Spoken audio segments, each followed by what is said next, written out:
Le chantier commence par l'inspection de l'état de la charpente, son dimensionnement et l'écran de sous-toiture qui est bien ici hautement perméable à la vapeur d'eau. La rase des murs doit être saine. Mesurer sa hauteur afin de déterminer le nombre et l'emplacement d'appui nécessaires pour l'isoler. Dans cette configuration de mur en pierre irrégulier, l'artisan a choisi de recréer un support rigide d'appui intermédiaire à l'aide d'un chevron fixé de niveau dans la charpente existante.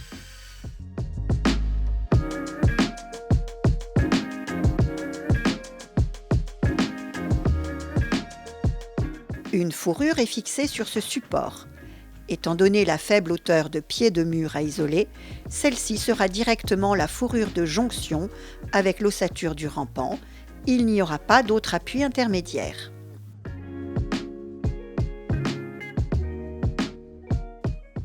À l'aplomb de chevron, 2 appuis seront prépositionnés aux extrémités du mur afin de visualiser la ligne de jonction entre les ossatures de mur et rampant. L'emplacement de la lisse basse est tracé au sol selon l'épaisseur d'isolant choisie pour les murs.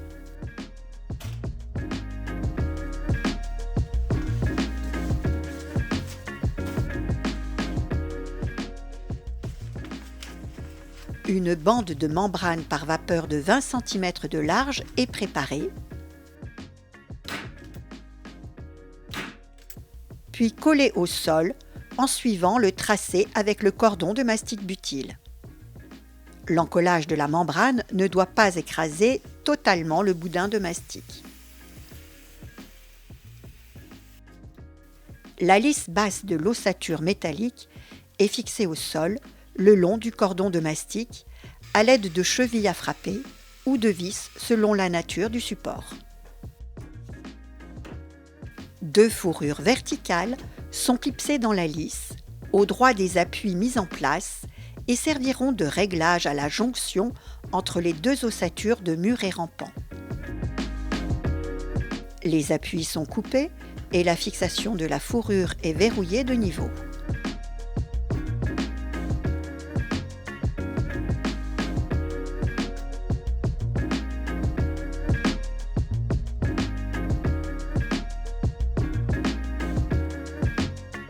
L'épaisseur totale d'isolant en rampant ne doit pas dépasser 15 kg par mètre carré, pour laquelle la technique d'utilisation de suspente est prévue. Elle est également fonction de la section des chevrons et de la performance souhaitée. 2 suspentes de longueur adéquate ou réglables sont fixées dans les chevrons à la perpendiculaire et au droit des fourrures installées au préalable, de manière à matérialiser la ligne de jonction. Ces fourrures temporaires sont alors retirées pour pouvoir travailler confortablement. Positionnez ensuite 2 autres suspentes de même longueur en haut de chevron de manière à avoir une suspente dans chaque coin du rampant. À partir de cette étape, le port du casque est primordial car le risque de blessure à la tête augmente fortement. Un cordeau tendu aux 4 suspentes permet alors d'installer les suspentes intermédiaires périphériques dans un même plan. On vérifie à chaque fois qu'elles sont bien vissées perpendiculairement au chevron support. De la même manière, un cordeau tendu entre chaque suspente de bout à l'autre du rampant permet d'aligner le reste des suspentes. L'anthrax ne devra pas dépasser 60 cm et peut être adapté aux dimensions de panneaux installés par la suite. Les panneaux entre chevrons sont choisis de la bonne épaisseur pour être en appui sous l'écran de sous-toiture HPV et découpés avec une marge par rapport à la largeur libre pour les maintenir en légère compression. En partie haute, ils passent derrière les pannes intermédiaires pour limiter leur pont thermique. Et en partie basse, ils finissent embutés contre l'encluseau pour ne pas laisser de vide d'air et de cheminement pour rongeurs.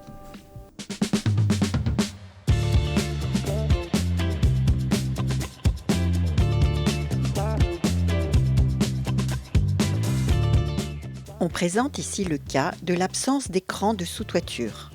Après avoir vérifié que la couverture est dans un état correct et ne demande pas à être changée, on prépare la mise en place d'un écran de sous-toiture par l'intérieur entre chevrons.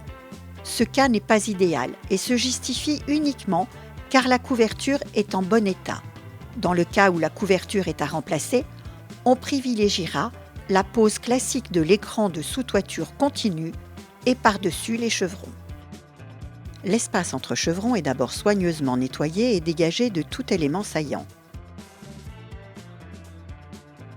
On va en effet y fixer un lito sur son champ afin de créer une goulotte qui centralisera et évacuera les écoulements de pluie.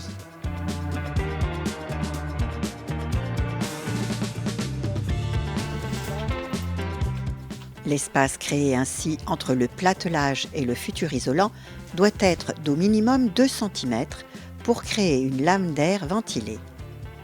Repérez d'abord le milieu de l'espace entre chevrons, puis y fixez le lito préparé sur son champ, ici en vissant dans le platelage en place ou dans les litos de couverture s'il n'y en a pas.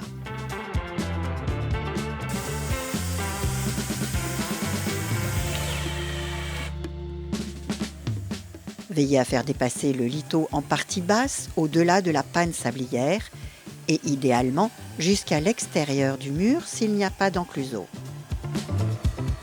Des bandes de membrane d'écran de sous-toiture hautement perméables à la vapeur d'eau sont préparées à la largeur entre chevrons en y ajoutant 10 cm de marge. Commencez par les fixer sur le lito central en descendant en bas de pente le plus loin possible à l'extérieur du mur.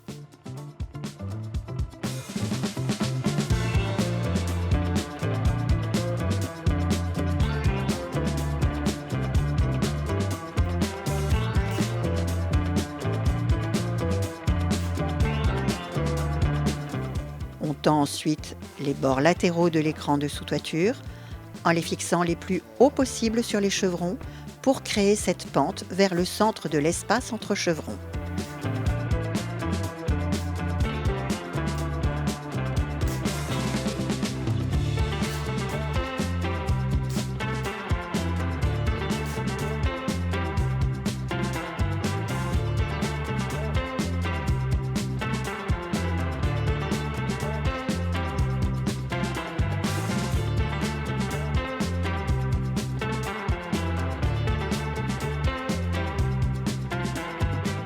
Les excédents d'écran de sous-toiture sont découpés.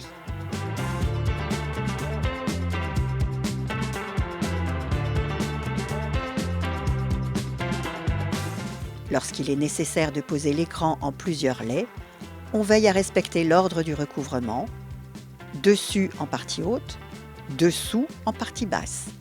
La longueur de recouvrement est de 10 ou 20 cm selon la pente de la toiture.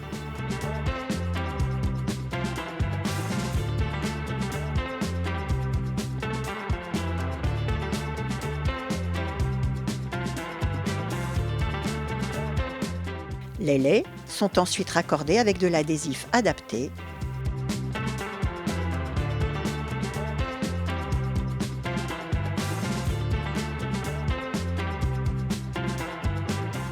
Puis collés au chevron avec un mastic butyle.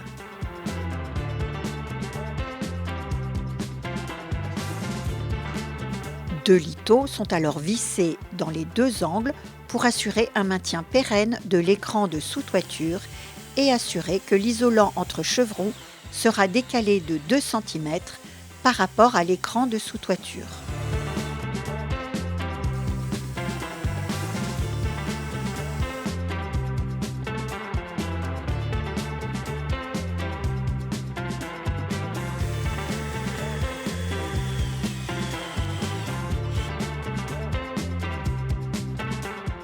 Puis enfin, les suspentes sont mises en place sur tous les rampants en procédant de la même manière que vu précédemment.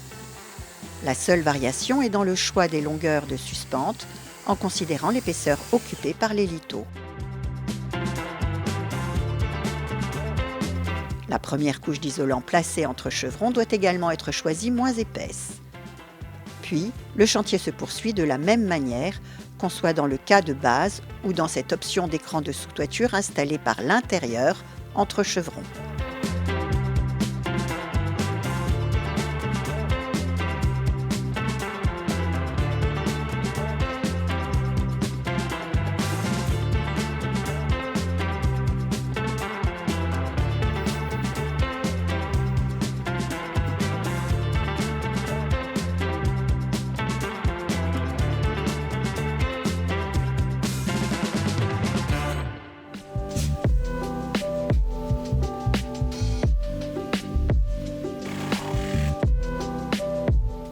La deuxième couche d'isolant est ici mise en force entre suspentes au format horizontal grâce à un anthrax adapté à la largeur de panneau.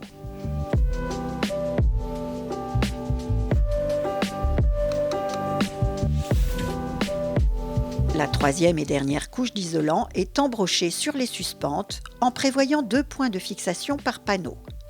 Le panneau est d'abord présenté, en veillant à ce qu'il vienne bien en compression sur les panneaux adjacents.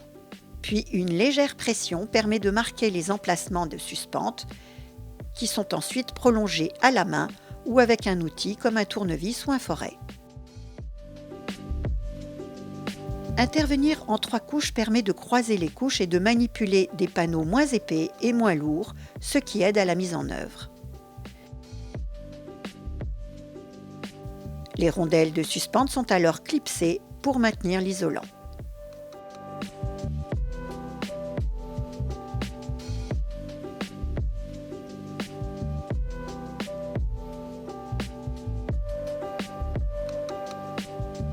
L'espace allant jusqu'à la panne sablière doit être isolé par des panneaux découpés sur mesure pour améliorer la continuité thermique d'isolant et éviter tout vide d'air et cheminement de rongeurs.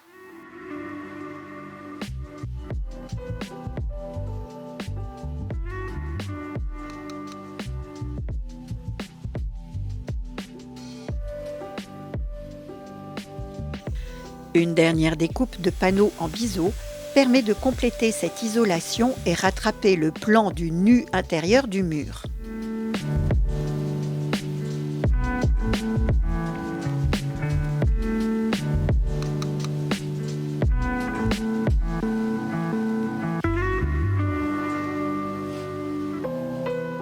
Tous les interstices sont comblés à l'aide de bandes et de chutes d'isolant.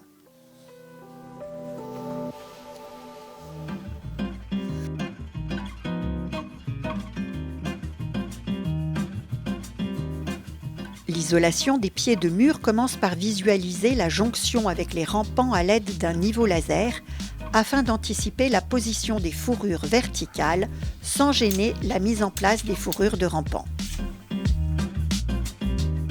Les appuis de fourrure verticale sont alors clipsés avec un anthrax de 60 cm ou moins. La bande de membrane collée au sol en attente est maintenue vers l'extérieur du mur pour faciliter la mise en place de l'isolant. Les panneaux d'isolant semi-rigides sont mis en place sur toute la hauteur verticale à isoler en les embrochant sur les appuis intermédiaires de la même manière que les panneaux en rampant. Ils sont découpés avec un biseau correspondant à l'angle du toit et d'une hauteur légèrement supérieure à la mesure pour être maintenus en légère compression. Des rondelles de maintien sont ajoutées sur les appuis intermédiaires.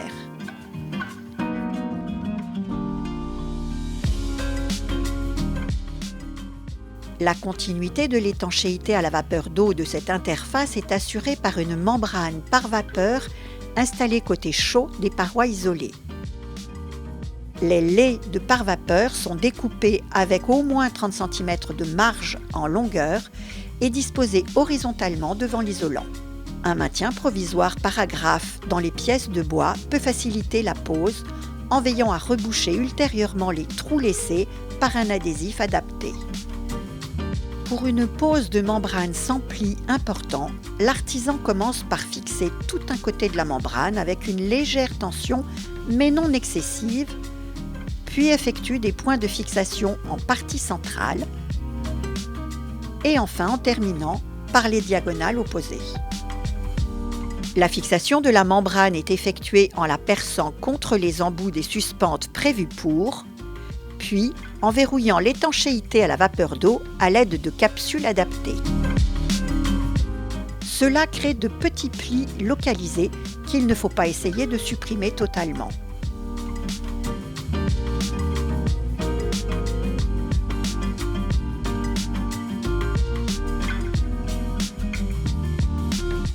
Dans ce scénario de rénovation globale, un seul lait de membrane est suffisant pour faire la jonction entre les rampants et le plancher des combles. Le recouvrement de lait est d'au moins 10 cm.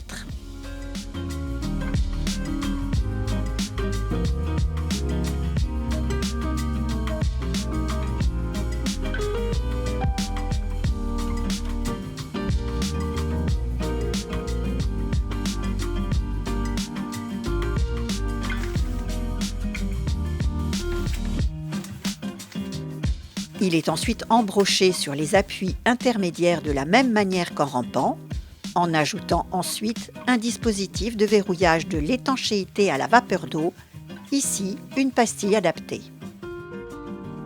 Et pour finir, est raccordé en partie basse avec la bande de membrane préalablement collée au sol.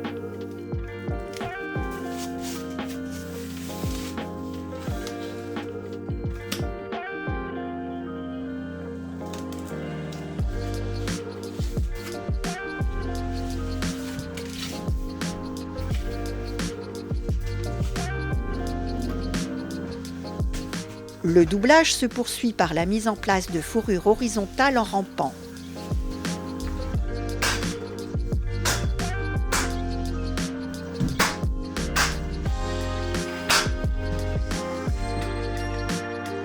La dernière fourrure est préalablement équipée de connecteurs qui assureront la rigidité de la jonction avec les fourrures verticales.